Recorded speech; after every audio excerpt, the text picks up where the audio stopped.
Banyak di antara kita yang melihat kasus ini tidak mengerti masalah. Yang pertama, kalimat DPO. DPO itu adalah daftar pencarian orang.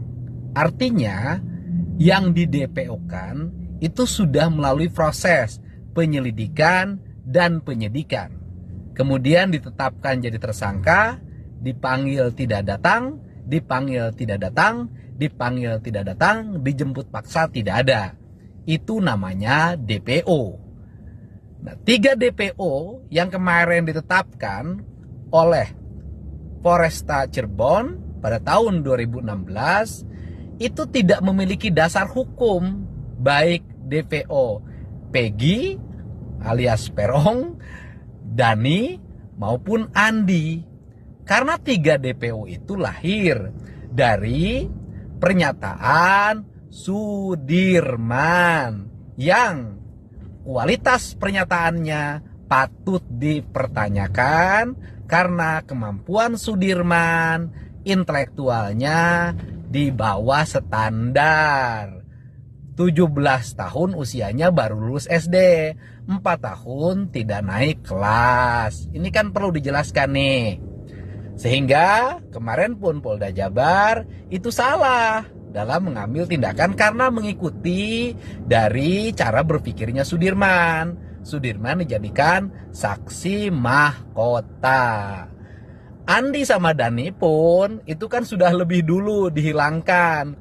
Karena apa? Karena kedua orang itu memang tidak ada. Nah, dan saya nyatakan bukan hanya kedua orang itu tidak ada. Ke-8 terpidana dan 1 sudah bebas bernama Saka Tatal itu pun tidak melakukan tindakan pemerkosaan, pembunuhan sebagaimana dituduhkan meskipun mereka sudah mendapat hukuman yang berkekuatan hukum tetap. Ini kan harus dipahami oleh semua. Sehingga saya katakan produk hukum 2016 dalam bentuk putusan pidana seumur hidup terhadap 7 orang terpidana, 1 orang 8 tahun dan sudah bebas, 3 orang DPO yaitu Peggy alias Peron, kemudian Dani maupun Andi itu adalah produk hukum sesat meskipun itu berkekuatan hukum tetap. Kenapa?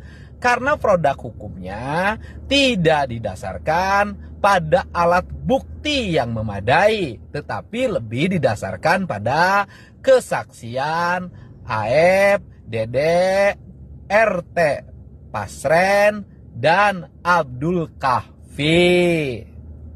Nah, untuk itu pertanyaannya adalah, lantas siapakah pembunuh Eki dan Vina?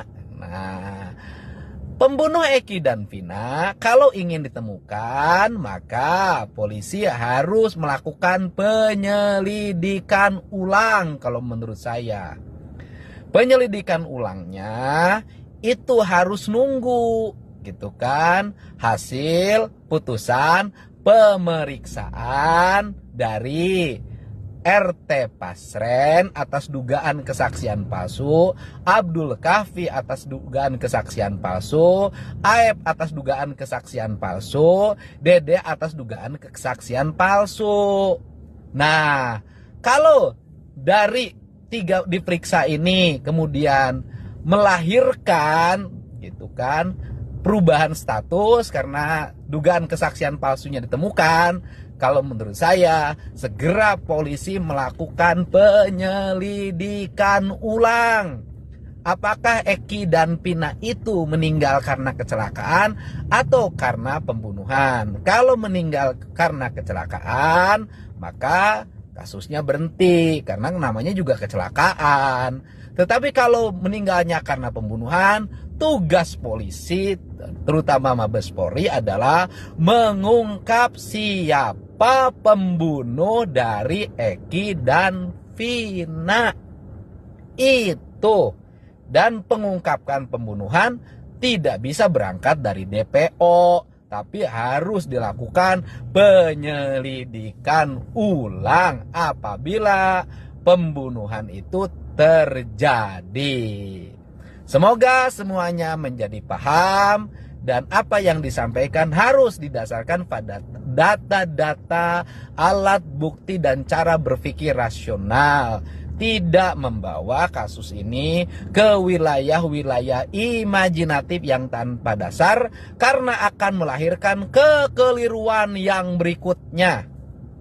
Download Tribun X sekarang, menghadirkan lokal menjadi Indonesia.